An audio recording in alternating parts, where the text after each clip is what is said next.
Hi, my name is not Arista, you can call me Anna. I know it has been so long since I finished reading the Riyria Revelations, and I promised that I would make a review video, and it still hasn't come, but this is it. Finally, I've taken the time and I've kind of written down some stuff that I'm going to say about these books. I love them so much. These are actually my sister's copies. I don't have them myself, but they're so beautiful and amazing. So I'm going to be reviewing this series for you. Before we get into it, I would like to just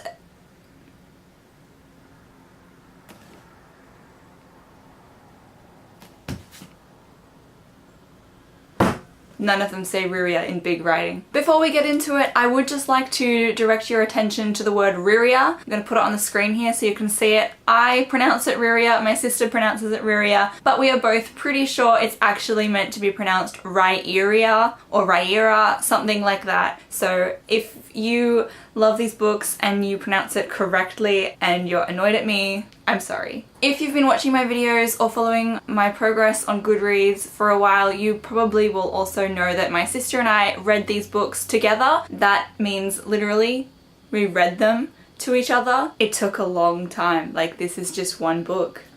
And then I dropped my phone. They are really thick, and yeah, so if you go onto my Goodreads and you like go view like the status updates, I can't remember what it's called, but if you view that and think to yourself, why did it take her so long to read this book? It's because my sister and I were reading them together, verbally. So basically these books are about two thieves, Royce and Hadrian, and it's set in a fantasy world. The world building surrounding these books is just amazing, so detailed and intricate and so well done. There's even like a religion, and it is just so in-depth, and you get like all the folklore and like myths as you read through. It's literally just, it's just so good. I can't even express it. Anyway, back to the plot. It's about the two thieves, Royce and Hadrian, who at the start of it are hired to steal a sword, and then they basically get framed for the murder of the king, and from there they just kind of get swept up in this whole conspiracy, which is so much bigger and just proceeds for the next two books as well. It is so good and so intricate. My mind just kind of explodes every time I try and think about it and like articulate it. Now, I've written some stuff down on my phone to kind of tell you about these books and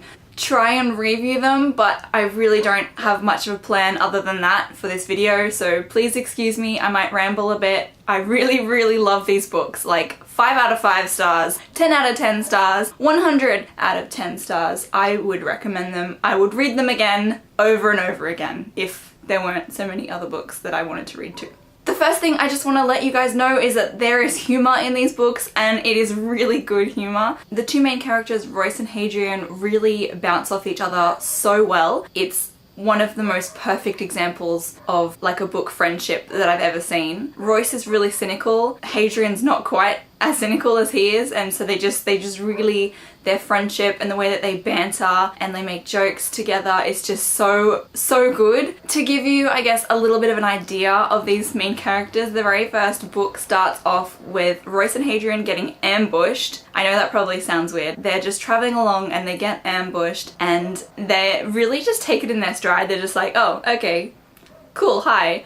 And then they end up giving their attackers basically tips on how to ambush someone better in the future, because they're really good at what they do, and it's just like, it doesn't come across like, oh, these two characters are really up themselves. It's just so funny and so well done, and I just really want you guys to read this series. So the next thing I jotted down was just that the characters in these books are so complex and so real. Like, they're not perfect. They have flaws just like all of us, but it's not even just the main characters that are really well thought out and fleshed out and written so realistically, but it's even the minor characters that you meet. There'll be like one minor character in one scene and it feels like you've actually met them and seen them and like experienced being in the same room with them, because they are just so real, and like they have, I don't know how to explain it. Honestly, it is what I aspire to write like one day, but I don't know if I'd ever reach this kind of a level. I think that it's one of the best series, books, authors I've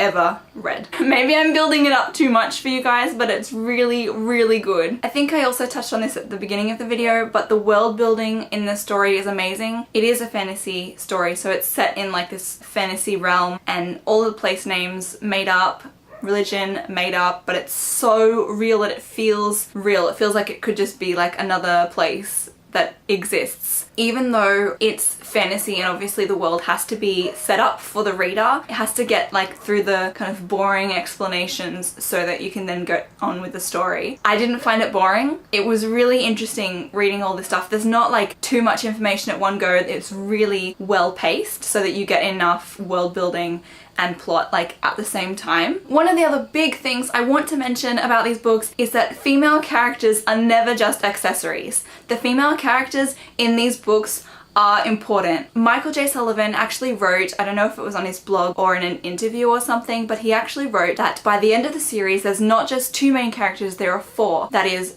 2 main characters that are male and 2 female characters, which he didn't want to spoil too much. I don't really want to spoil it too much either to let you know which female characters are going to become the important ones, but just in case you were wondering whether there was like no representation for females, there is. There is so much representation and it's good. The female characters are just as fleshed out and important and amazing as the male characters. I really don't know how else to say that. But you know when you're reading a book and you're reading about a female and you're like, well, I can tell this was written by a man. You can't tell it was written by a man. On that topic of, I guess, representation, Michael J. Sullivan was also brave enough to write about racial inequality in these books. There are different races, so there's humans, elves, and dwarves. There's a bunch of fantasy races in these books. Basically, the whole series is kind of written from Hadrian's perspective. It's not written like I did this, it's written in third person, but it's kind of following Hadrian around rather than Royce. It's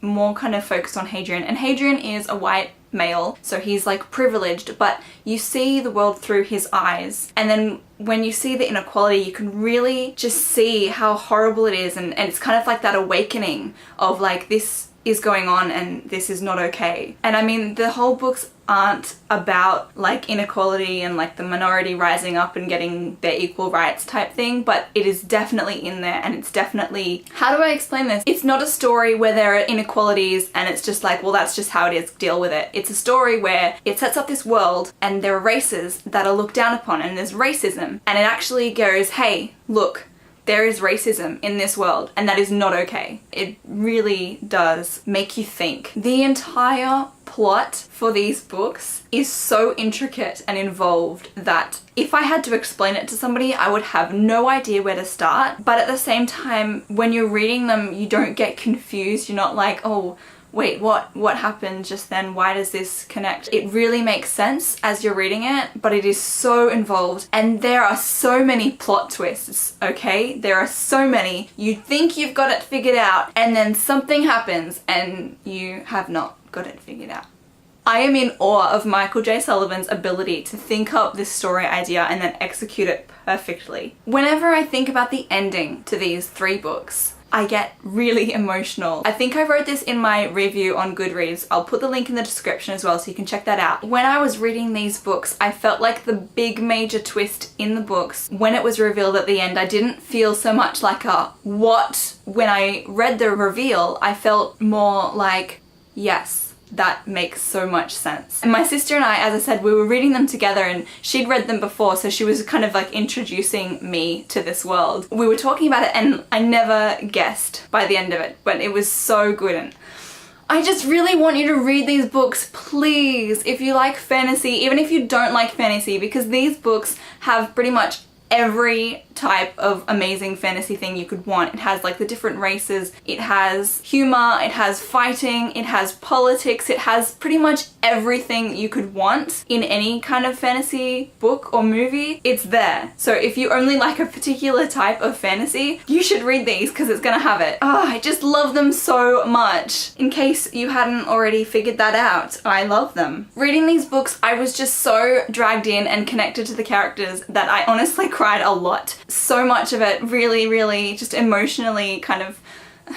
compromised me, and it was just so amazing, and I would definitely do it again. If you read these books and don't cry, then you should let me know so I can give you a refund on your emotions. These books just honestly have the perfect amount of everything. They have the perfect amount of description, plot movement, and dialogue, and character development, and emotional connection with everything that's happening as well. I honestly think it's taken me such a long time to make this review video because I didn't know where to start. So I really hope that this video has been helpful to you and maybe given you enough information so that you can now make your decision on whether or not you're going to read the books. You're going to read the books, I know you are. That is pretty much everything that I had to say about the Riyria or Riyria revelations. I know that they are pretty fat and there's 3 of them, so you might be a bit daunted, but please don't let that stop you. Before I do finish the video, I do just want to let you know, in case that wasn't daunting enough, there are also the Riyria Chronicles, basically a set of stories that come before the Revelations, but I would recommend reading the Revelations first because the Chronicles have so many like little tidbits